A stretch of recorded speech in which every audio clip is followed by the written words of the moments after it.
What is going on, guys? Welcome back to the channel. Today we're going to be talking about Etheria restart. Y'all know that I've been waiting for this game for a few months now, and we are having a closed beta, kind of open, kind of closed, that is going to be releasing on May 8th. This is this Thursday. Anybody can join this beta, so sign up. I'm going to leave the link in the description below. But recently, we had a really good content creator by the name of Zox. He has been working on this game on the production side pretty much for the last 4 years, and we had the opportunity to interview him on twitch.tv/iSUMMON and he answered pretty much all our questions. We talked about the gacha, we talked about the gearing system, we talked about how to start optimally, we talked about how to start the game the best way possible, we talked about the best units, we talked about re-rolling, we talked about pretty much anything and any single question that you can think of. We talked about it. I'm going to have all the links in the description below. I'm going to have Zox's channel. He has tons of videos on Etheria restart. So if you like this type of content, let me know by liking the video, leaving a comment section below, and considering subscribing to the channel. Without further ado, let's get right into the video. How many pulls are expected in 1.0? If you have any idea what to expect with the pulls, considering no 50-50. Oh, Jesus Christ. I couldn't even give you that number exactly. That's actually what I'm calculating right now, because I'm doing like some localization and like testing behind the scenes right now. Just in the beginning though, like the first day, you're able to do like 200 pulls without touching your Hydra crystals. So like that's kind of a lot, considering that like if we're talking about your target summon, which is about 40 pulls, which by the way, a lot of people don't know this, they actually made it to where you can like double pull SSRs in the target summons. So it is possible to actually pull more than one SSR in your first 40 pulls. Yeah, I actually pulled 2 copies of Born in my target summon, and I was sitting there like, what the heck? And I was just like, okay, wait, that's so kind of hold on. I'm not confused, because if you pull, if there's a target summon, right? Yep. Right. The target summon means that you targeted one character, and if you pull, you're gonna get that character. If you pull 2, you're gonna get that character twice. So no, what happens is that or is it only the first one? Well, so it gives you a chance within the 40 pulls to guarantee you get an SSR. But the thing is it doesn't stipulate you to only getting one SSR, if that makes sense. Yeah. So if in that multi you pull the character, but there also just so happens to be another SSR that pops up with it, you get both. Oh, yeah. Okay. So it doesn't. So in my experience, I've gotten one that was both Borns, and then I had one that was what's your name, Ramoka, and another character. So it's possible, but it's just like, you know, now you're starting to talk about like how like super sweaty you want to be with like re-rolling like at that point, which in reality in this game, because you have the when you do 50 consecutive pulls, it starts the soft pity build up, and then it stops at 80, right? So that's on the permanent summons. So the only one that you can kind of go a little bit further on, it's has a 20 additional pulls, is the limited banner. But even then, it's always guaranteed to be that same character. So you don't have to pull against, you know, a 50-50 or worry about some other random character saying, surprise, you got shafted, you know? So that being the case, comfortably through my playthroughs, I've been able to get my target summon unit, pull the limited banner unit, and then also get another SSR just from going into permanent permanent banner, and that's without touching my Hydra crystals. Every beta that we basically have played, which they said for this specific beta that's going to be coming, these are this is basically the template that they want to have going into the official release. So they don't want to change anything as far as like currencies and things of that nature. I can say from the amount of times I've been able to play this game and going through it fully, they've only added more to the game. They've never actually taken away from it. Yeah, that's good. The biggest difference I would say between this beta coming up and the one that we had before was the intent behind them. So this one is a little bit more true to what they want the experience for a release to be. The one that we had that was a couple months ago, or a few months ago, that one was actually an expedited beta. So they actually gave us a ton of resources so that we could actually play the game. So like people that played that beta basically almost had every unit in the game because they wanted us to actually test everything. So this beta is a little bit different. They're going to have like login bonuses and stuff like that. There's still going to be like pre-registration rewards to also factor into that, but I will say it is going to be pretty substantial. And even just in terms of like how you gain currency in the game, when you're farming the Animus EXP dungeons, you, for example, can have summons drop. Unlike a lot of other games where they'll, so summons can, so like a random pull can just show up when you're farming. Yeah, when you're farming like EXP and stuff like that. Crazy. Yeah, Animus prototypes can drop. You have like all the different events going on with like event shops and stuff like that, that actually can drop, give you more pulls. They have like the shadow prints and stuff like that, which is for ascending and taking your characters to 6-star. So they like make it very, very simple for you to get into the game. Like, I think even like just for example, your first 6-star, you can do that in the first day. Like just off rip, first 6-star, the first day you start playing, you can get that done. And so this is, of course, considering like I have a little bit of a structure of how I play the game. But it's not so sweaty to where like I'm like, putting myself on a timer and like trying to see like, how quickly I can do it. It's not that sweaty. And I said, Zox, I'm gonna tell you right now, when the beta drop, when the game drop, I'm gonna be in the same chair sweating.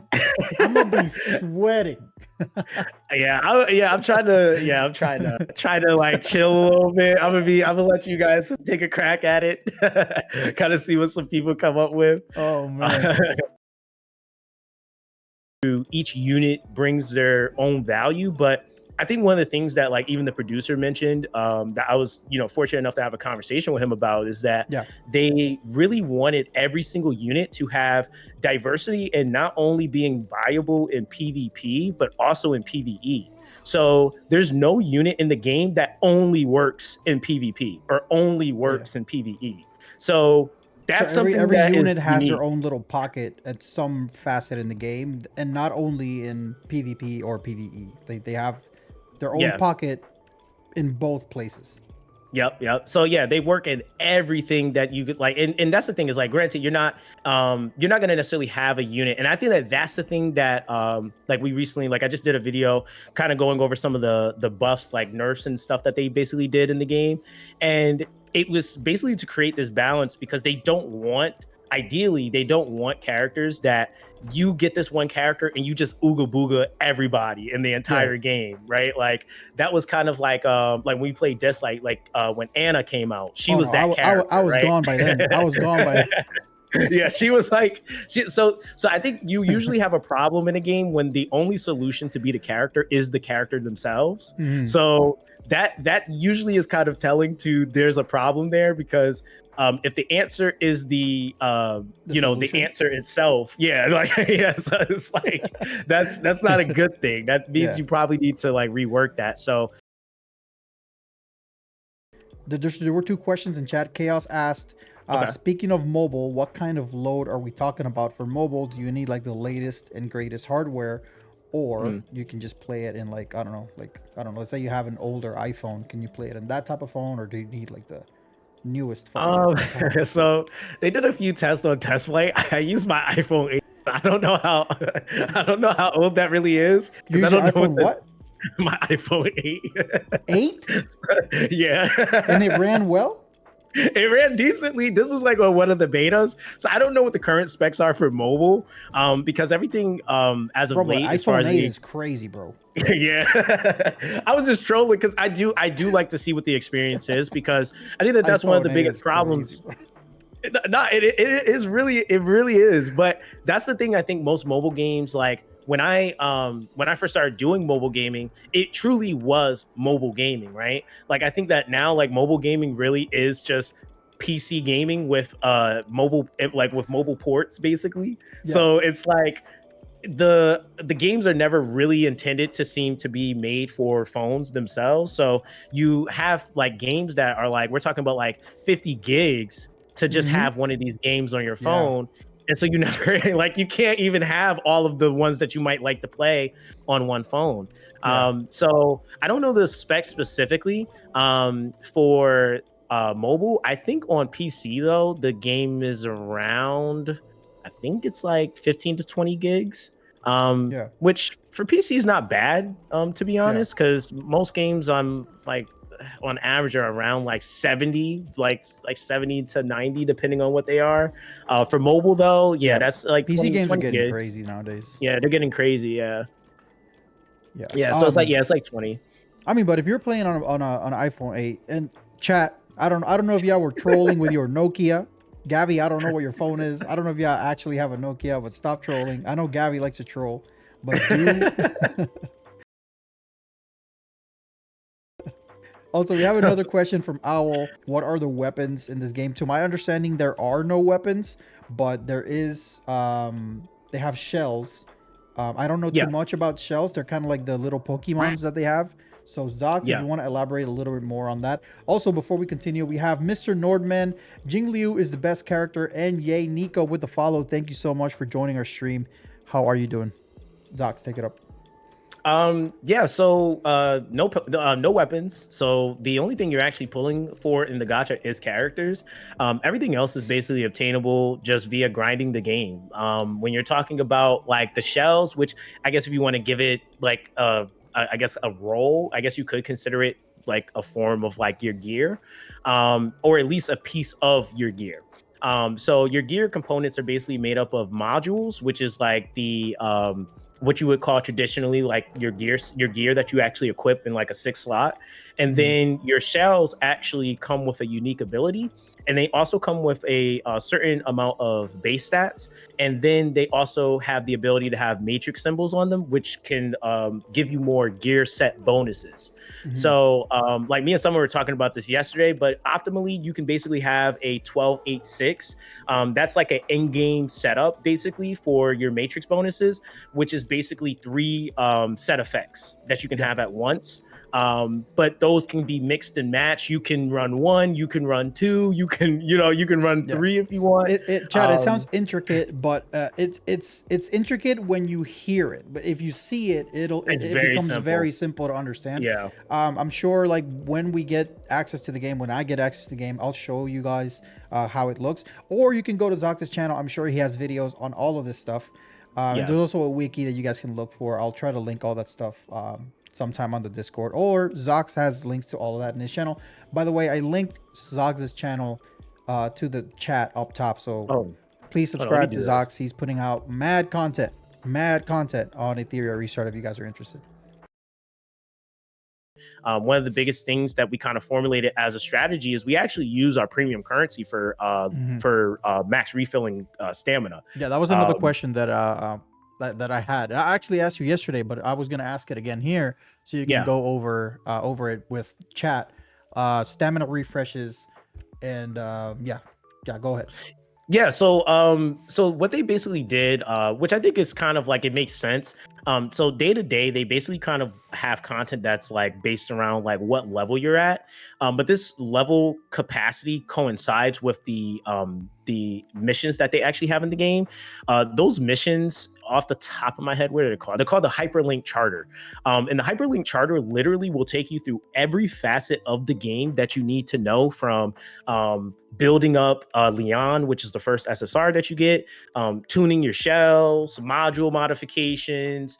You have arena trials. You have just this generalized commission chronicles, which is just kind of like you need to be, if you're at this point in the game, then these are some of the tasks that you should be completing. Yeah. So with that, they then give you a whole abundance of resources. This is where you're going to be getting a lot of the stuff that you're going to be using to take your star rarity up, level up characters, level up gear, being able to skill up your characters and stuff like that. So they basically coincide that with the content that you're clearing. Is also coincides with the story completion as well. And so as you hit those milestones, it'll unlock more things for you, and then you get a whole nother set of different resources at your disposal that coincide with where you're at in the game, and more rewards and more pulls. Yeah, and more pools. There's the hyperlink charter, which is more of like a guided mission. But then you also have the achievements, and this is why I said like resources get kind of ridiculous in this game, because the achievements give you Hydra crystals, it gives you Etheria coin, and it also gives you the resource. What is this called? It's called it's from the GP Outpost. I can't remember the exact name for it, but it's basically utilized to help you with skilling up, because you have the Latice, which is the resource for the bigger nodes. But for the smaller nodes, you have a resource called Anima Imprint is what it's called. So that resource is actually utilized for helping you skill up. So in the achievements, you get that, and then you also get summons from that too. And it's basically an achievement level that will build up progressively as you complete missions. And like every I think there's 4 different categories. You have battle, development, collection, and I think journey. And each of those are going to have like an achievement level. And as you are hitting different achievements, say like one of the achievement levels is every 10 achievements, we give you this, and the rewards will rotate. So it'll be like a summon. Then the next one will be, Hydra crystals. The next one will be Etheria coin. And they give you good quantities of it. So it'll be like, 200K Etheria coin, which is actually kind of a lot. so it's like, yeah, it's quite a bit for like where you are. And the way that they kind of do it is just like it's all within your progression. So that linear progression is there, and it makes it really easy to kind of follow. As long as you keep up with those 2 things, you usually can't divert too far off track. Like that's like one of the nice things about the game is that built into the game, they even implemented pop-ups that will show up as you're progressing main story, that will show you, hey, you need to equip this. You need to level your gear, because it just kind of gives you check marks to kind of keep you going. So that in turn then coincides to like the stamina, right? So with stamina, one of the things that I was actually able to ask the producer, because directly I just asked, hey man, are you adding more stamina? What are you guys doing with stamina? And they found that, like, which was true from the previous betas that we played, they tried to give us more stamina. We ended up not actually being able to spend all of it. So we were like, too much. We had too much stamina. So we were trying to find like a middle ground, and a little sweet spot. A sweet spot. So one of the things that a lot of us had suggested was, well, if you're not going to necessarily give us more stamina, why not make our stamina be more valuable, or double the value of it? So something that we're actually seeing for the first time is they're actually doing 2 times events that basically will double things like your EXP, double your module drops, double your it's one of the thing it doubles. Why am I blanking on that? It's modules, EXP, shells, and your GP, and I think it's your GP outpost. So that's going to be for skill ups, which I would argue your skill ups a little bit more important than shells, just because you want your units to kind of have their abilities to kind of tick, I guess. And then like shells kind of become a little bit more of like an in-game grind, because you, like we were talking about yesterday, you start to try to look for the more optimal shell that has all of the matrix set bonuses that you want and stuff like that. So that's a little bit more like in-game, but like immediate value that you would want to have for like taking your character straight into PvP or getting more value in your rotations for PvE. You would want those skills. Whatever is going to give you base stats to make them tankier or do more damage or cooldown reductions. That's really going to be like where a lot of players are going to be looking for value and really making investment choices, or kind of having crossroads to make investment choices. But it was too much stamina. And the way that they kind of gauge that is that if you rotate, like, right, we have this idea in every single game where you never want to have an overflow of stamina. You want to always be at 0, because you want to be recharging stamina. You're losing stamina actually when you have an overcap. So when you're overcapped, that's in every that's in every game. That's in every game. So no matter what game you play, the stamina formula for most of these games is usually that. One thing that they did speak about was that they themselves do play the game, and they found that if they're finding it hard to be on the game, like, they don't want to take everyone's time. And I think that that's the thing. Like, some players are absolutely going to live, breathe, and sleep Etheria, which is fine, right? They have tons of content for you to be able to do so. But there's going to be more than likely more players that aren't going to have nearly as much time. They might have a 9 to 5. They might, have kids that they take care of, families and stuff like that. So they created a lot of different things that make things more convenient, like the, for example, the auto battle, background battle, that you can also close your game and go do something else. Like if you want to let auto battles happen in the background while you watch Netflix, you can do that, right? Yep. Or you cook, or you yeah, you can go shower, cook. Yeah, you do whatever. Yeah. Yeah, and they also made it to where, like, in a lot of other games, if you're doing like specifically 2 different grind oriented like pieces of content, this game doesn't like prevent you from doing that. So like if you want to grind EXP and modules at the same time, which are 2 like, massive PvE grindable contents, they let you do that at the same time if you want to. So you can, right? you can set a team to grind EXP and then Yep. back out of there, leave that team grinding, and then go grind something else. Yeah, you can literally go play grinding something at the same else. time. Yep, it's auto battle going on. So auto battle can happen at the same time, and that's why I said it can happen. You can do a mix of PvP with PvE, or you can do double up on your PvE. So they really are trying to crunch down on how much time players spend in the game doing. Even on mobile, Chaos. Yeah, even on mobile. Yes, even on mobile. Yeah, that's actually the honestly was probably one of the biggest pluses for me playing on mobile was the fact that it's all cross progression too. So like you could like be out and about and it's like, oh man, like I can't really be on the game because the game like burns my phone up, but I can hit this auto button. Now it's going, and then you can always check back in, hit it again. It'll send you notifications letting you know, like, hey, auto battle's finished, and then you could go back in and hit the button again. And you don't ever have to actually sit there and be watching it the entire time. So that's something that's like kind of cool. What's it called? The first SSR that everybody gets. So there's guaranteed you're gonna have at least one for Leon. We also get another a meta healer at 7 days login, right? If I'm not mistaken. Ling Lao. Yeah, Ling Lao. Yep. So yeah, we get like even the first team they give you is so busted. Like Gray is like a mainstay all the way into endgame. Leon all the way into endgame. You have Dorothy, which is the light healer that they give you. She ends up becoming like kind of busted in endgame. Actually, not even kind of. She does become like really busted because she's one of the only attack scaling healers in the game. So she can actually in endgame do some damage too. So it's kind of like it's just kind of interesting, like how the game kind of evolves, even with some of the free stuff that they give you. Like, I mean, one of the things that players like on gachas is the ability to pull. So gacha pulls for sure are going to be. I'm sure like upgrade materials as well. Like upgrade materials. We're also going to find things to buy. If you're a whale, you're going to have things to buy. Yeah, and I think that's the thing is like the balance of like, okay, I think that this is the big thing I was looking for, right? Because like I was even telling you before, like how the light dark banner, you can technically use your currency on your account to purchase summons for the limited like or rated up banner for Messiah, for example.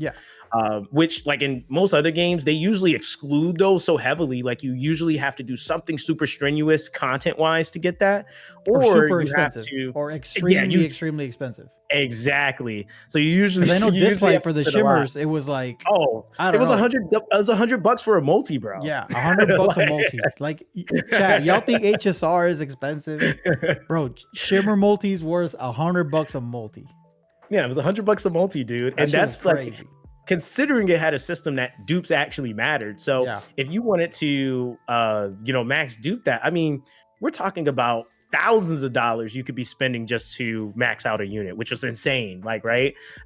Whereas in this game, I mean, like realistically, somebody might probably be able to get up to 1,000 realistically, but it's definitely not a thing that's required. Like if anybody's like starts making videos talking about, hey, you gotta have them at max, and be like, that's kind of cat, man.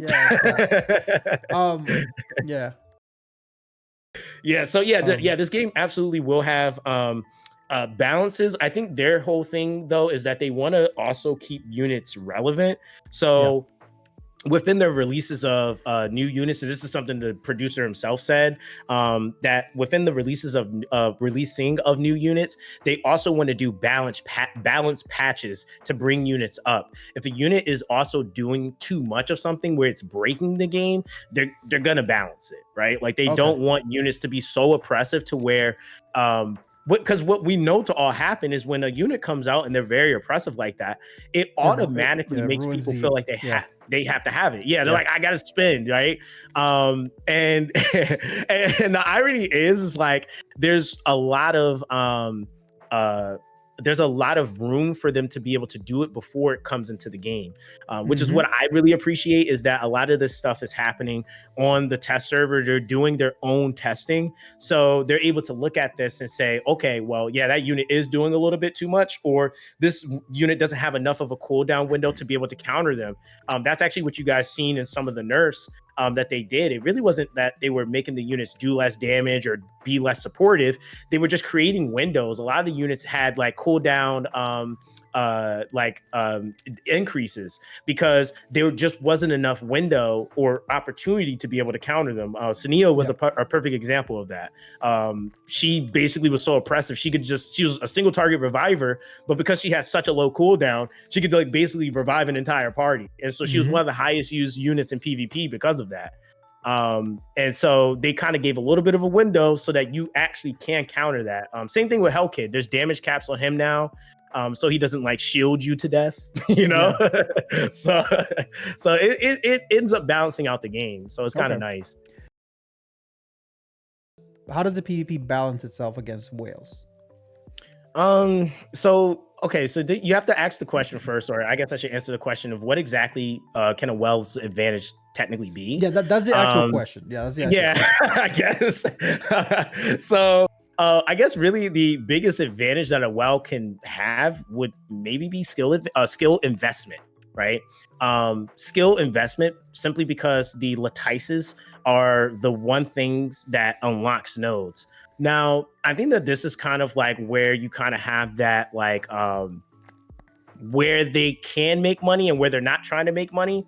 I guess like with the lattices, and I guess it's kind of the question I had to ask myself when I was kind of going through like, okay, what would I be willing to put up with as a free to play versus not, right? Is this resource something that I can grind within reason, right? Because all that a whale's basically doing, and really what should be offered to them, are things that expedite their process. It shouldn't be things that gatekeep me out of being able to get towards them, right? So dupes usually a lot of the times gatekeep you, because you can't really a lot of the times expect a person, especially with the given currency, to be able to build up to that like amount of currency to pull 5 dupes, pull 6 dupes, right? So when it comes down to the perfect lattices, that was something they actually increased so that on a monthly basis, I think it was somewhere around like, I think not including the launch, but I think like after, it's like around like 9 to 10 lattices that you can get. And those are used on the major nodes on your character skills. So one of the biggest important, and I would argue one of the most important things, even for those of you guys that are looking for people to watch content creator wise, or content you might even be looking for, investment choices, right? I'm telling you right now, skill up investment choices are going to be the biggest thing to helping you with being able to still be able to compete. Because if you go and you invest in a skill that you don't really need to, then you're setting yourself up for failure. Yeah, exactly. So that's kind of one of the things, like whales are going to have the ability to not really think about that. Free to play are going to have to think about that. You kind of talked about it, but we didn't really talk about the impact of dupes. We did talk about it yesterday, but I want them to hear. Go over it? Yeah. Go over it, because it's definitely something that games don't do, or I haven't seen it. And this game does it very differently than every other game. And I kind of want you to elaborate a little bit more on that. So we kind of talked about that, like you mentioned. And one of the things that they actually do, which I've yet to see a game do it this way in particular, but every character has the exact same dupes, minus their second and their fourth dupe, right? Now, what those dupes consist of are basically base stat increases. And ultimately what you're getting, it's, I think in total, a max of, I think it's 10%. Hold Yeah, on, let me I, double check I myself. I think it's 10. I think it's you said 10 10%. yesterday. Yeah, I think it's 10%. I think you Yeah, said it's 10 yesterday. I don't know. 10%. Yeah, it's 10% extra base stat for your attack, defense, and HP. And then the very last node is the same for every single character. It allows them to be able to deal 10% more additional damage, but they also take 10% less additional damage. Take 10% damage less, I guess. Right. Yeah. So it's the same for every character. Now, the in-between nodes, the skill 2 and the dupe 2 and the dupe 4 node is basically for a stat that character needs to some degree. So it'll be things like for example, let's take Leon, right? Leon actually gets a crit rate node on her second dupe. It's like, I think 12%, I think it is, or something like that. Is that something that's game breaking? Absolutely not. It's not. Like, it's something that you can circumvent with your build. Yeah, exactly. It caps at 100. So, like, do you need that? No, you really don't. Some of the other characters will get things like affect accuracy, or they'll get I think for some they'll give them like a crit damage, but it won't be like an astronomical amount of crit damage. It'll be like 8% crit damage. And these are on SSRs, mind you. So these are things that, like, again, even if you're thinking about Heinrich is he gets a crit rate on his second node for 8%, and then he gets effect accuracy, I think, on his fourth node for like 12%. So those are like the numbers that you're basically getting.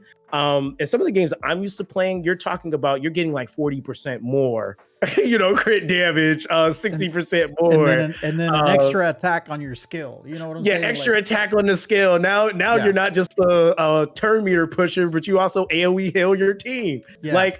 So they basically made it to where the gear ultimately, especially with the way that the gacha is set up, where everything is basically accessible. Like, there's nothing that's like only Wells can get that, right? Over time, you're gonna get those dupes. I told him the exact same example yesterday. R2 Yunchuan. Oh yeah, yeah, exactly. Like, you couldn't use too.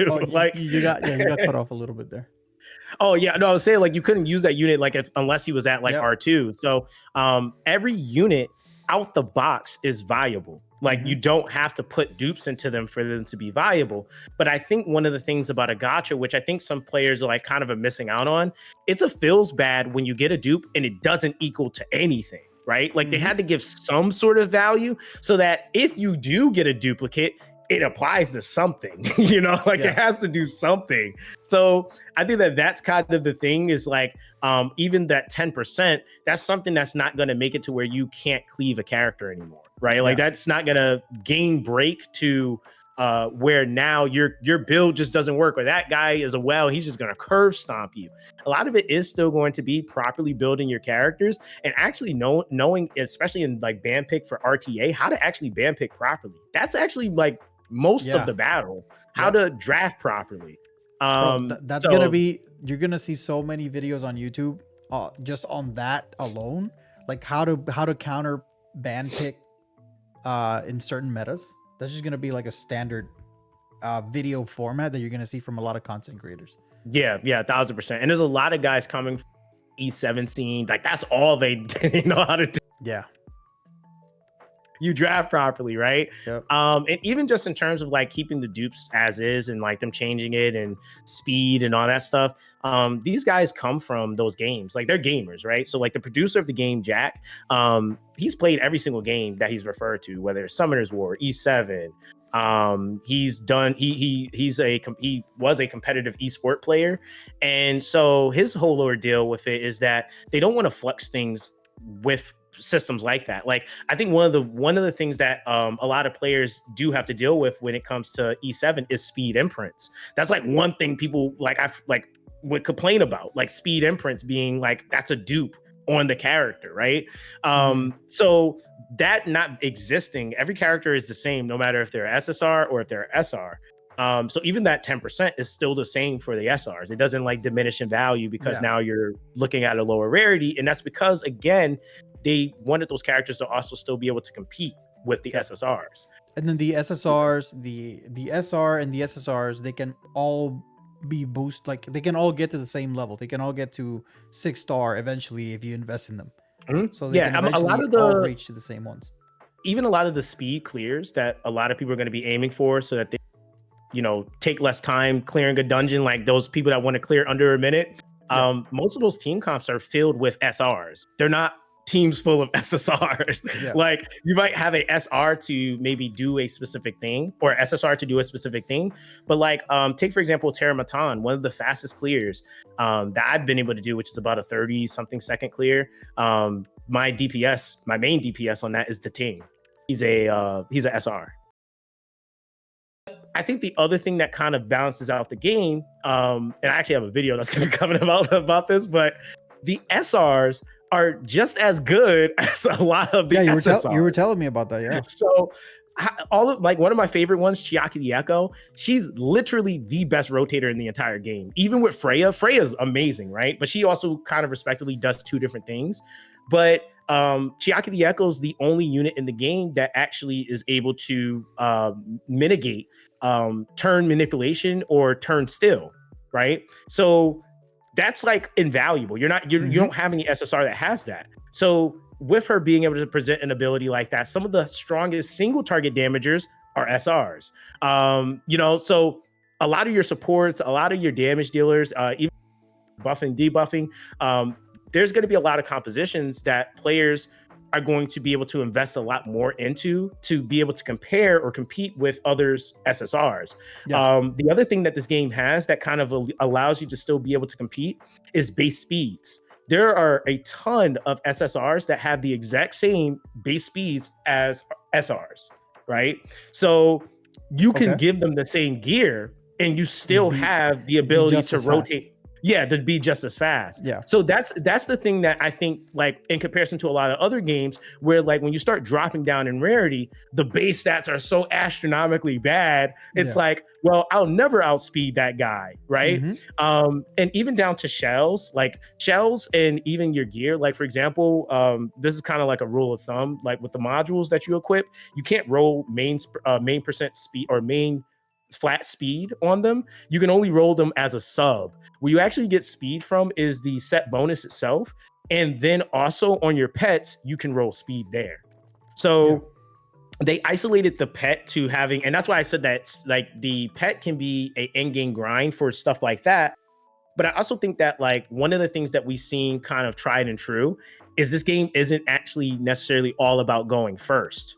Some of the strongest compositions in this game are all tank down.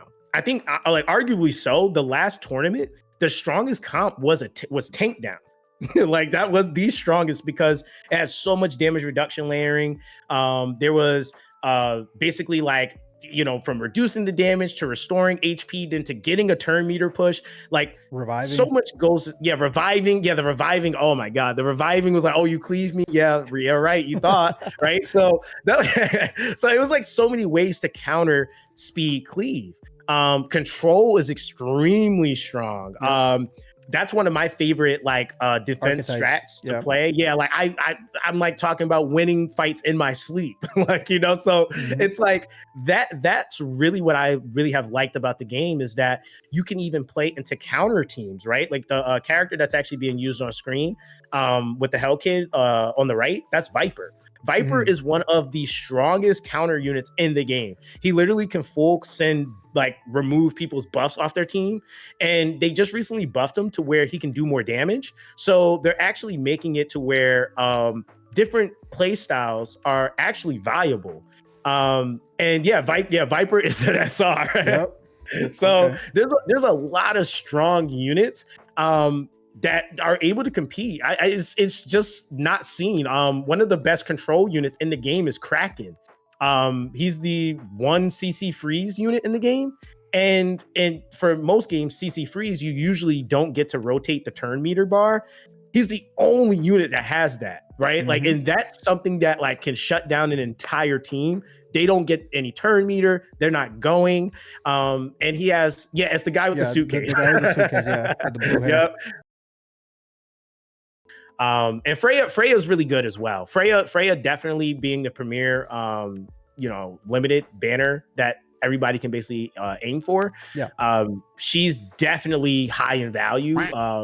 Damage amp. She has Life lead. She just does way A too lot. much. She turn Yeah, she meter sounds kind play. of crazy. Yeah. Yeah. Do you think she would be a good? Do you think she is the reroll target?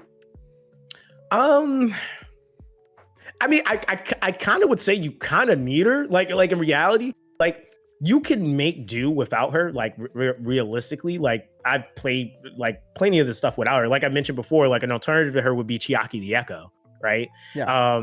But having her, she just covers so many different things. Like if you don't want to use a healer, she literally provides life leech. If you still need turn manipulation or turn push, she pushes back the opponents for debuffs being landed on them, and she pushes your team forward for having buffs being applied to them. Yeah, that's crazy. So And then she applies buffs and debuffs. And she applies debuffs and That's she does crazy. both. Yeah. Yeah. That's why LP, how you doing, bro? It's like it's really good. Like, Okay, is the meta like one team or two teams that are just like beating everybody else, or is it like, I don't know, like 6 or 7 different team combinations that like duke it out? Well, to answer the first part, as far as like the time frame of how long they last, it's kind of hard to know that 100% because we haven't been in a scenario where we've had the game more than like a month, right? Yeah. Like it's kind of like we don't know long term how it's going to unfold necessarily. But what I will say is that from beta to beta, the meta has drastically shifted. So as they've implemented things, it was a very, very like visible, okay, this is a thing now, right? So from like CBT was it 4 into 5, you did have more of a speed cleave meta, and like rotating people to death and stuns and CCs were super potent. And then when we went into the last CBT that we just had, tank meta just took over. That's where you've seen all the revivers going ham. The damage reducers. We had the pet lighthouse that was introduced for the very first time. And he was nuts. He would like basically make it to where if you took any damage over, I think it was like 25%, he would basically nullify the other percentage of damage, so you weren't taking the full brunt of the hit, and then heal you. So it was like stuff like that kind of took over. And then now we have more pets coming into the game. And this is, for example, we have a new pet that's actually going to be able to be really viable for auto scenarios. I'm pretty sure you guys have played plenty of games where your healer might use their skill 3, which is usually the heal, and then heal unnecessarily. You didn't need to do that. So they actually put a pet in the game that stores HP that's excess. And whenever your units actually drop down to about, I think, 60% of their HP, the pet will then restore the health to them. Bro. Now, granted, that's so crazy. It's like, okay, we have this AI that doesn't know when to heal and not to heal, so we're gonna make a pet that stores that healing and then uses it. Use it when you need it, and so it's like stuff like that. Even down to our first pet that does true damage, right?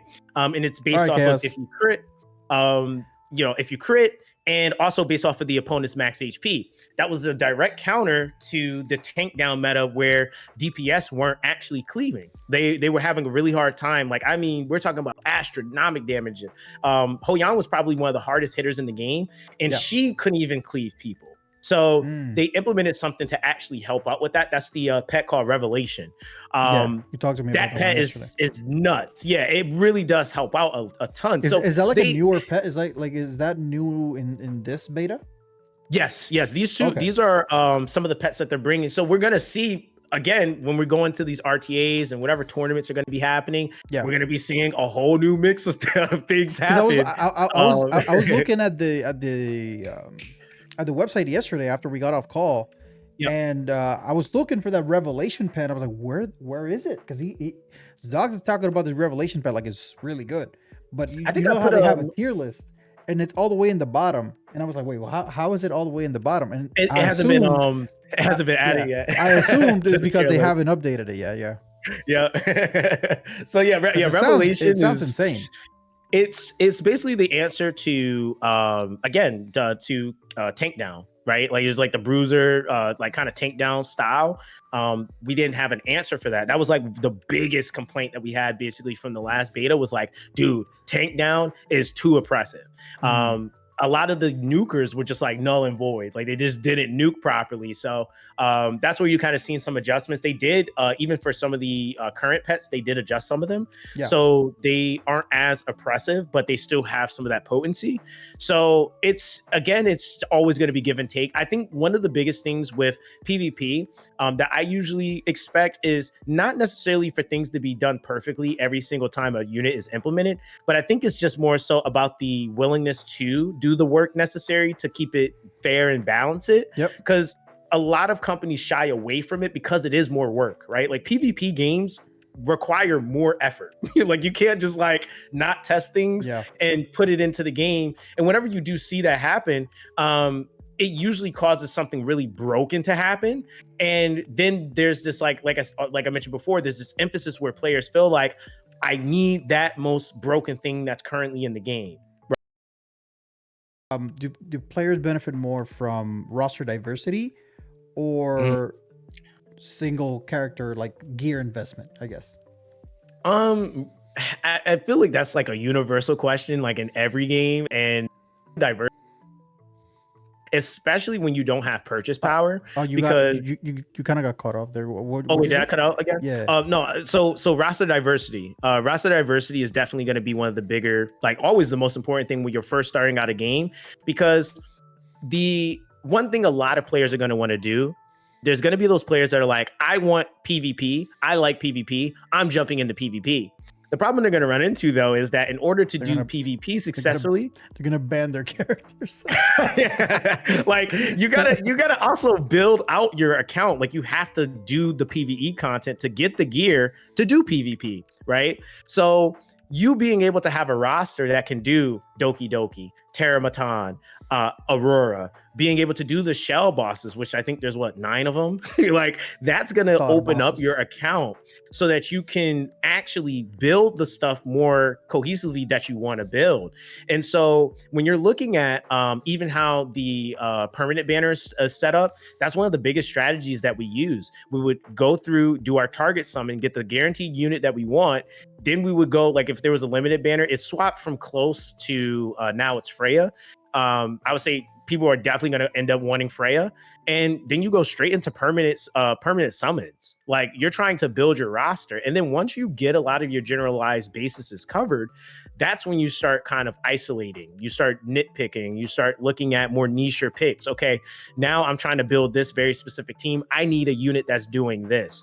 But up until you get to that point, though, you want characters with multi-utility. Like characters that you can slot in more than one thing so that you don't have to build all 50 characters either. That's another thing too that you're looking for. A lot of the times when you also have like so many units, but they all are so different, that's, you're starting to kind of look at more niche picks at that point versus like I can use, that's why Leon is one of the highest characters to build. You can use her in like literally almost everything. The only dungeon she just kind of suffers in, and it's because of attribute, is Doki Doki. But she literally can do any other boss in the game. So, you have to kind of weigh. I know a lot of players ask that, like, do I have to build Leon? I'm like, well, if you don't building her, then I mean, there's that too. They gotta they incentivize it. They say, hey, build this character and we'll give you a ton of currency for it. So a lot of the base things that I like usually will say are like, I guess kind of fall into the optimal start is the things that's going to coincide with things you need to do, right? Like Leon obviously is a mainstay for like almost all accounts if you want to be optimal because you have to build her, right? Like that would like literally like if you put her to the side and you just didn't build her, you would actually be kind of cooking yourself a little bit in terms of resources. And so that's kind of one of the things that like you do have to consider. It's like, okay, do I need to be building this character? What are they helping me with? And then from there, kind of determining if this is a character that you actually like. So I would say, like, for example, biggest thing is like you have characters like Leon, right? That's one of your main DPS. You have Gray, who's given to you for free. He's going to be one of your main damage ampers with the crit rate buff that he gives, but then he also has the defense break follow-up. So he's already an optimal choice, and even into endgame, because the AI starts out with a skill 2, which is the crit rate up buff. Yeah. And then it gives him an extra turn. That's with no skill up investment. That's just out the box. He does that. and then he goes into a skill 3, which is a crit rate, or which is a defense break that basically will land as long as he crits. So it's no accuracy needed for it. It's all about him critting. So he's an easy damage build unit, and you're just focusing on his damage values. You don't care about effect accuracy. Like you don't have to invest in any. Okay. So that's another DPS that you have on your account that's going to help you with wave clearing. So you already have 2 units, which again, Leon also has a rotating capability as well. She stills turn meter, and she also has built-in life still. So these are 2 units already that are giving you like crazy insane value for most general content, including story. They can be used to clear all the story. So then you got, also, to my understanding, like each boss has its own mechanic that, let's say, for example, like one character would be good for, let's say, you mentioned one area that has like 9 bosses. Let's say one character is good for 7 of those bosses, but really bad for the other 2. So that's a good character to invest in because it covers 7 bosses. Exactly. Yeah. Right? That's always kind of like what you're going to be weighing. It's like, okay, how much value can character? And so when you're looking at like the shell bosses, all the shell bosses, they have you fall under the umbrella of 4-man comps, right? And most of these bosses have like little ads on the side or arms. Like they're always just those 2 little things on the side of them. And they usually do something. They're either buffing or they're doing damage to you or they're stripping something from you. So in a lot of those contents, you have to then kind of figure out an answer to that. Like how exactly can I deal with that? What are the stipulations? Like in some fights, you can't, stun, and others you can, or the only form of control that works might be taunt. So these are things that you have to kind of look into when it comes to each mode. But ultimately, a lot of it can be answered with like making a very minor change to a slot, right? Like you don't have to necessarily go in full send change your entire team. And so I think that that's one of the things with keeping it super general. Like my highest recommended starter team usually is Gray, Leon, your selector unit. And then it could be a flex spot. It could be Dorothy, which is your healer. It can be Ling Lao if you're already at day 7. It could be one of your CC units, right? That's a free SSR healer, right? That's the free SR healer that you get. And then the free SSR healer that you get. So there's like we're even gonna get a box that gives you a choice of picking from 3 different SR characters. You have Yang, Durandot, and you also have Kazuya the Revere.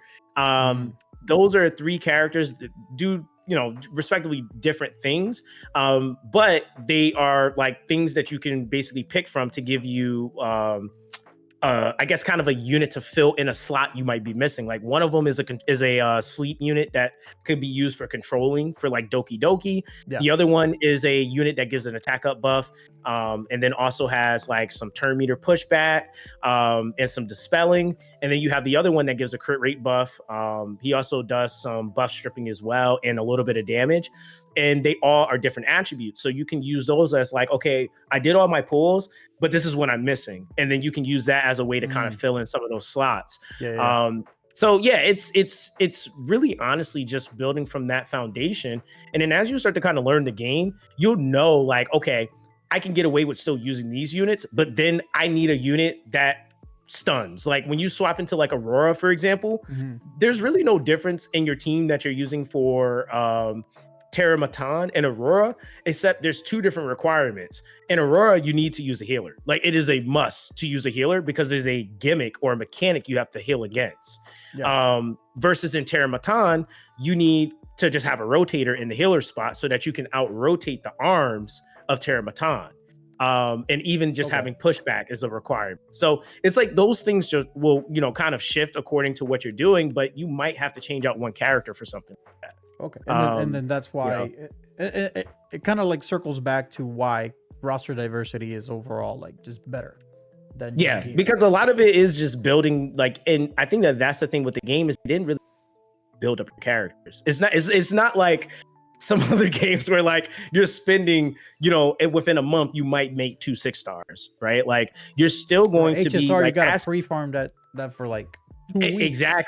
Exactly. Like in this game, like even when you start out, you're gonna have your like even when you look at the missions, like they want you to have 3 SSRs on your team. Like they optimally are like kind of calculating that if you're progressing and playing efficiently, you should have these resources to be able to build these characters.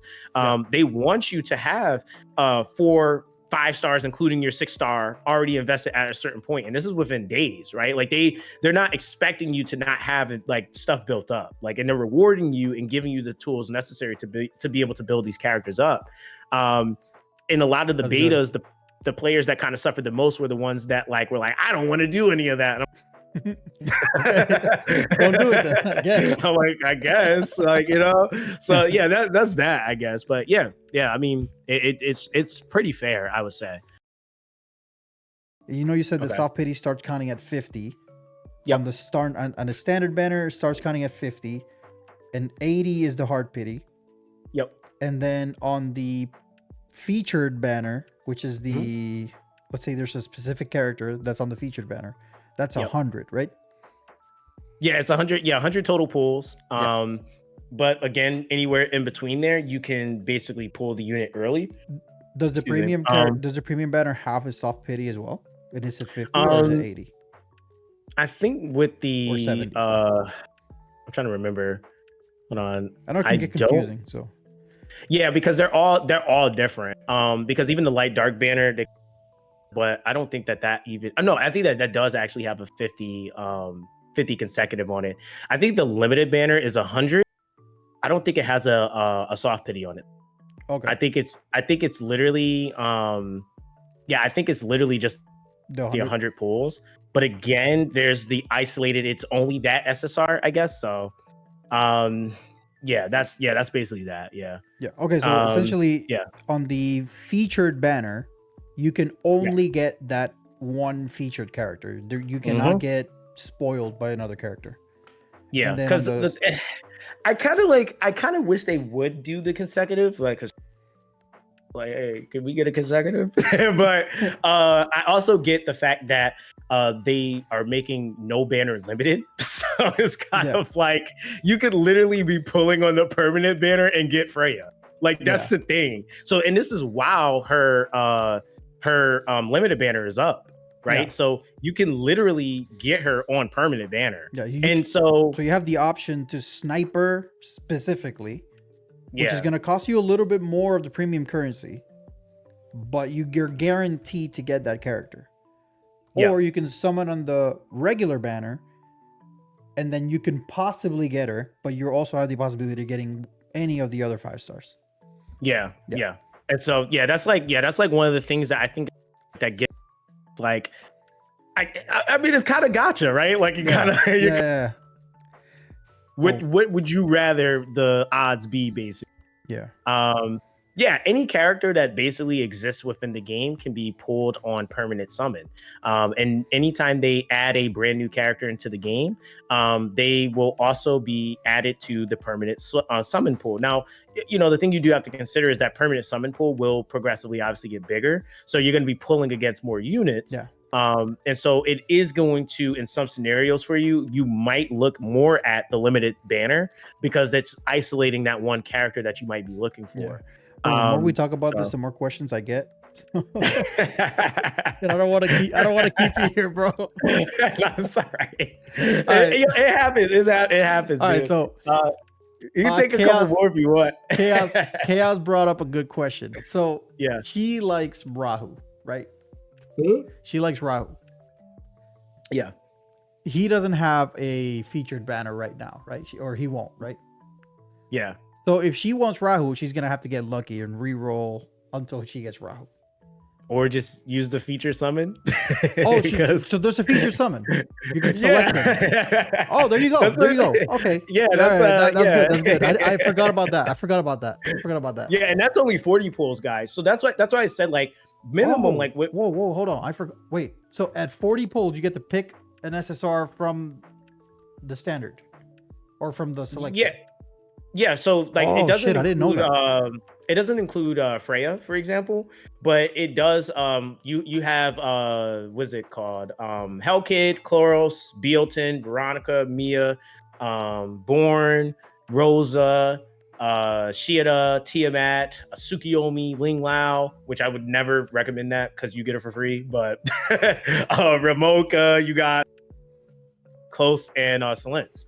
That's okay. I didn't know that. Yeah, That's crazy. So yeah. So the target essentially, summons. wait. Yeah. So you would just re-roll for getting Freya early then? That's pretty much it. If you really wanted to, yeah. It ultimately Because you're depends on guaranteed. like what I mean, you get enough currency to get Freya anyway, because you're gonna get her at 100 pulls anyway. Yeah. Some people are re-rolling it more intentionally for light darks because you can technically still pull light dark SSRs on standard banner. So they're going and targeting like a Doki Doki or a Lily or a Heinrich or Messiah, because those technically have a lower chance. They have a chance, but it's a lower chance of getting them. And so they know like, okay, if I get this character, like some people are doing the combination of like, Tiamat, and they want to pick up Lily, right? As the dark unit that they want to re-rolling. They want I usually, and the irony is I've actually not re-rolled. I just play whatever their account start I get. And that's why I know so much, is because I just went through with whatever I got is what I got. Yeah. Just so I could get the experience of each playthrough with each respective character. Like re-rolling, it's a thing that can work and you can get a really nice start from it. But it isn't necessarily required. Like it really is like within reason, within the pools you get, you're gonna get that unit that you want target guaranteed. You're going to get the limited rate up, especially for this first rotation, because you're gonna have like, that's already minimum 140 pools. Like within the first like day, you're gonna be able to do around like close to 200. So that's like, those two things are already guaranteed. And then everything else, you like when you're starting to like try to, diversify your account, it's just going to go into standard, into the perma summons. So, and this again is not including whatever they're going to have for, pre-registration rewards and stuff like that. They might say, hey, we hit X amount on the Google Play Store. That's another multi. Like we have no idea what extra stuff we're going to get on top of all of this stuff. So, I'm doing a main account and a free to play. So I gotta, my main account don't matter because I'm trying to get every character on the main account. Free to play, I gotta make the best of what I can, so that one I have to reroll. But I'm not gonna, the free to play, I'm gonna only play it on stream after I do the rerolls. So it won't even matter for chat. So you guys don't have to sit through it, okay? Don't complain. Okay. Yeah, you know what? That actually is a good idea, because I was like rerolling can take like 2 days. Like, the thing with this game, that is something we'll probably have an answer more so on that with the beta, so everybody will kind of get that answer at the same time. We don't know exactly what the reroll is going to be like, if we're going to be able to do guest accounts and stuff like that.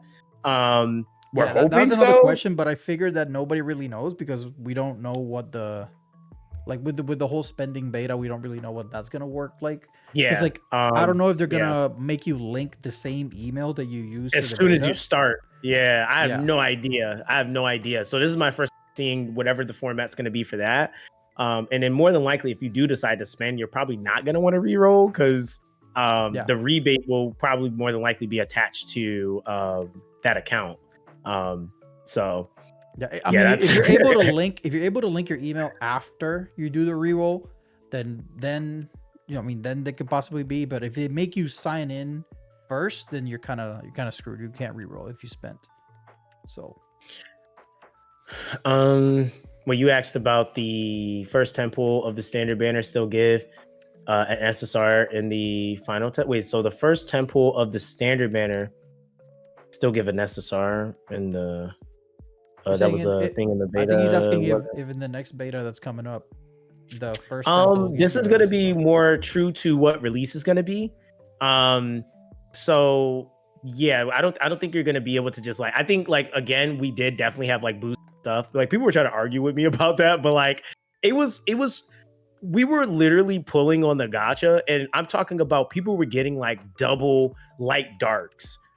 Like every, like, and I mean, I had like hundreds of people, we were dropping screenshots, and like everybody was getting crazy. It would be like a Messiah Doki Doki or a Messiah with a Lily. Like we boosted them rates. They definitely boosted the rates for the beta. This one, I don't think is going to be like that. Because it's just for like, obviously for spenders, and obviously those that want to play, they can, but they said that this is going to be more true to release. So yeah, boosted rates. you know, I don't think it's gonna be like first multi you do. You're just gonna are on permanent, unless again you are lucky and it just procs it. But yeah, I've tested some stuff out and it doesn't give you one. So yeah. You said Chris said it. Yeah. If Chris said it, he knows more than I do. I will say so. He's the CM. So, but yeah, man. Shoot, yeah, this has been a blast, dude. Yeah, it really has, man. It really has. Yeah, like I said, anytime, dude. You know, probably could do this at any point, whenever you're ready. Bro, but, whenever the game comes out, you're gonna see if you go on Twitch. I don't know if you followed me on Twitch, but if you go on Twitch anytime after release, you're gonna see me live. Probably, I'll be on this game. Yeah, I'll definitely. I have to try to raid you at some point. I haven't been streaming on Twitch specifically, but you know, my people they'll come through sometimes if I. Well, no, we can do the stream together thing that Twitch is at it. We can just do. Oh, that's right. They do have a dual stream thing now. Yeah, that is right. That's right. We could do that. Yeah, so I'm always down. We can hold like community tournaments. You know, there's a bunch of stuff we can do in this type of game, man. So I'm kind of excited that this game actually lets us creators kind of like hold things for our communities. You know what I'm saying? And you know, I'm glad that, you know, you're the type of person that kind of like me, that I like to involve other people into like creating a bigger community in the game that I'm a part of. You know what I'm saying? Oh yeah, I like to give stuff away. My chat knows that I give stuff away in HSR all the time. I like to hold like tournaments and not tournaments because I haven't really held a tournament. I wanted to hold a tournament for HSR, but there's nothing really to do except the seal game. But besides that, yeah. But yeah, I'm excited for everything that we can do in this game. Yeah. But yeah, anytime, man. Anytime. All right, man. Yeah, no, listen, I'm always accessible. You got Discord, just hit me up. Yep. Again, appreciate you, chat, for being very welcoming. You know, make sure you guys take care of your creator, man. You know, he's working hard. Yeah, he's working hard, man. They're the best. So yeah, everybody dummies in the chat for Zox. Check out his channel. Yeah, appreciate you guys, man. All right, guys, I'll catch you. Enjoy the rest of the stream, man. All right, man. Peace, appreciate guys. you, bro. All right, no worries. Bye.